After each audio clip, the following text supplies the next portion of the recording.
ওরা বিএমপি করে, ওরা ফোন দেয় দিয়ে এই পুলিশকে থেমে রাখে। আর গতকালকে আমার ভাইয়ের চাকু মারছে, মারার পরে ফোন দিয়ে আবার হুমকি দিছে আমাদেরকে যে চাকু মারছে, এরপরে মার্ডার করব।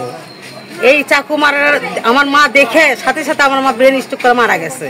আমার মায়ের বিচার চাচ্ছি আমি, আগে আমার মায়ের বিচার। আমার মা যে মারা গেছে, আমার মা আমার ভাইয়ের এখন নিরাপত্তা কি?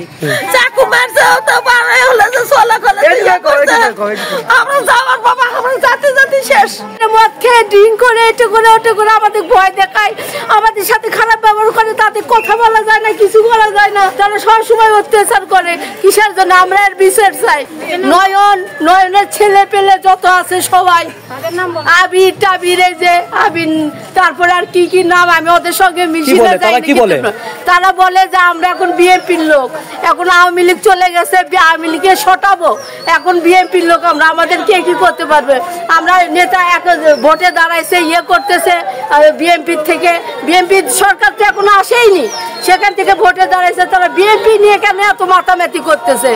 আমার মেয়েকে বিয়ে হয়েছিল, সে নিয়ে জামাই মাতলামু করে, মারধর করে।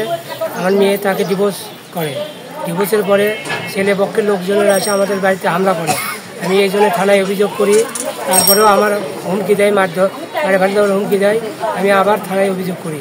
গত রাতে এসে আমার বাসায় মিটারের কারেন্টের মিটার ভাঙার পরে কারেন্ট যায়, গেটে গালাগালি পারে।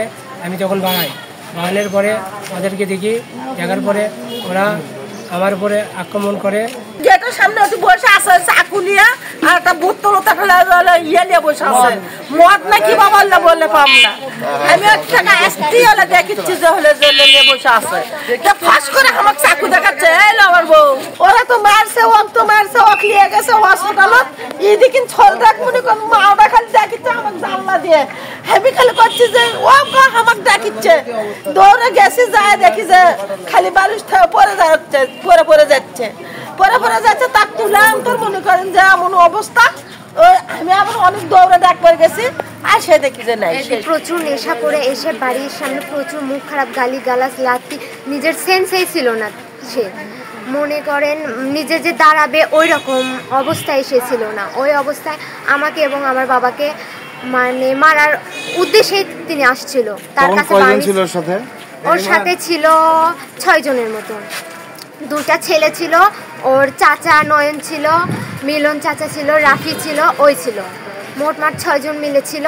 ওরা দাঁড়িয়ে আবিদ মারছে। এই শাস্তিটা তো যাতে খুব দ্রুত হয়, কারণ আইন কোনো ব্যবস্থায় খুব দ্রুত তারা নিতে চায় না। আর আমার দাদি মারা গেছে, আমাদের এর বিচার চাই। আমরা যে মারা যাব না এটার কোনো গ্যারান্টি পাচ্ছি, এই গ্যারান্টি কে দিতে পারবে আমাদের?